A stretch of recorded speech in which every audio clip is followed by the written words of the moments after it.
Shabbat Shalom à tous, Parasha Nitzavim. Donc pour commencer, on va résumer la paracha.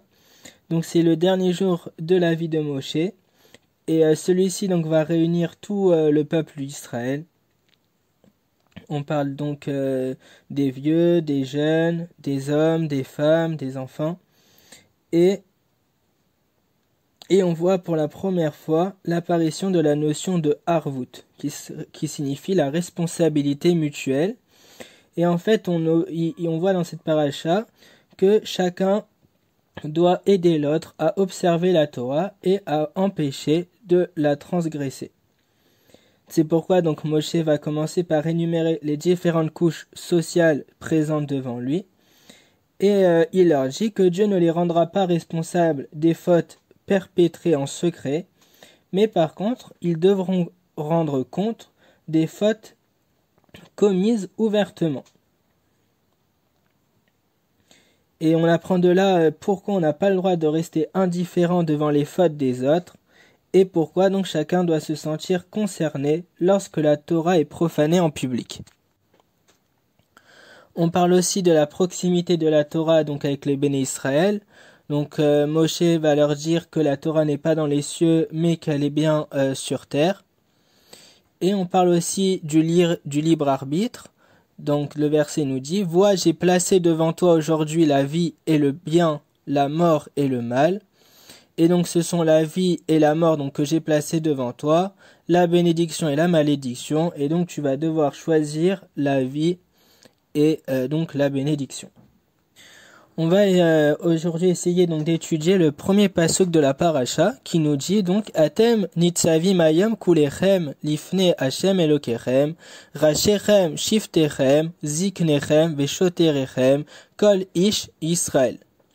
Donc pour traduire, le verset nous dit vous êtes présents aujourd'hui, vous tous devant l'Éternel votre Dieu, vos chefs, vos tribus, vos anciens et vos officiers, chaque homme en Israël. Donc comme on le sait, cette paracha se situe juste avant Rosh Hashanah.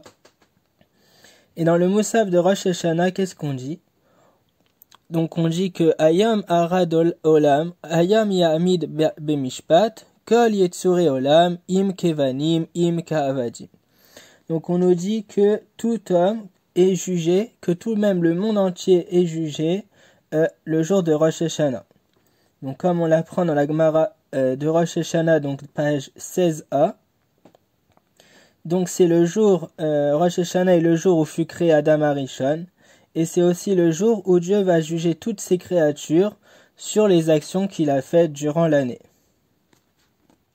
Si les sages nous enseignent donc que c'est le jour de la création de l'homme, et c'est aussi le jour où Dieu va juger donc l'homme, c'est pas pour nous raconter une histoire, mais pour nous raconter quelque chose de plus profond. Et ils nous disent qu'en fait, il faut se préparer à faire teshuva pour devenir meilleur, pour faire plus de mitzvot, et pour repenser un peu aux fautes qu'on a faites et à ne plus les refaire, afin que Dieu puisse nous pardonner donc à Rosh Hashanah. On va raconter une petite histoire. Donc c'est l'histoire d'un rave donc qui se promenait et il voit un cordonnier. Donc il était tard et il voit un cordonnier qui travaille encore sur sa paire de chaussures à la lueur d'une bougie. Il n'y avait pas encore donc l'électricité à l'époque, comme tout le monde le sait. Donc il travaille à la lueur de la bougie. Et le rave il va le voir et il lui dit mais il est tard, pourquoi tu vas pas te reposer? Alors le cordonnier lui dit oui mais regarde, tant que ma bougie est allumée, je peux encore travailler pour gagner de l'argent. Alors le Rav, il va aller voir ses élèves et il leur raconte cette histoire. Et il leur dit, nous aussi, tant que notre nerf, notre bougie, elle est allumée, c'est-à-dire tant que notre neshama, elle est en vie, on peut encore faire teshuva et revenir vers Dieu pour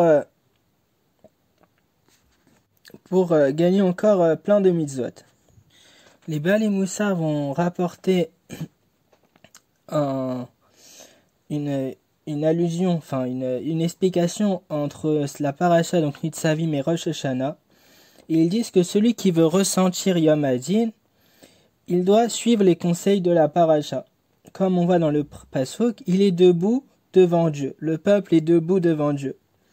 Et on voit dans les Tehillim que David Améler qui dit Shiviti Hashem Lenegedi Tamid. Je me représente Dieu en face de moi toujours. Pour comprendre cela, on va raconter une histoire qui arrive souvent. On est donc dans notre voiture. Donc ici on parle d'une Lamborghini. Et voilà, c'est une ligne droite, on est en plein kiff, on monte, on est à 100, 120, 130, 150. Et là, il y a un feu rouge.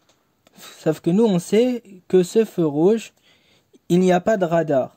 Ça fait pas mal d'années qu'on passe sur cette route, donc on sait qu'il n'y a pas de radar. Mais là, au loin, qu'est-ce qu'on voit? On voit un gendarme. Qu'est-ce qu'on fait? On va ralentir et on va s'arrêter au feu rouge. Donc ici, c'est pareil. Si tu sais que Dieu, il est tout le temps en face de toi, si tu te représentes tout le temps Dieu en face de toi, tu ne pourras pas faire de bêtises. La question maintenant qu'on se pose, c'est qu'il y a le Yetzer Hara. Alors comment est-ce qu'on fait pour ne pas fauter? On va voir la réponse dans Kiddushin, page 30b. Là-bas, les sages nous disent que si on rencontre le Yetzer Hara, il faut aller à la maison d'études et que c'est seulement dans la maison d'études quand on étudie la Torah que on peut réussir à combattre le Yetzer Hara et que l'étude donc sauve l'homme des pièges du monde. On peut aussi observer cela dans le Shir HaShirim, le Cantique des Cantiques, le 8 verset 14. Donc le verset nous dit Berar dodi udmelecha lizvi o leofer hayalim al are vesamim. Ce qui signifie Fuis mon bien-aimé, et comme le cerf ou le faon, retire-toi sur les montagnes embaumées. Donc on va utiliser une métaphore pour comprendre ce qu'a voulu dire donc Shlomo Améler.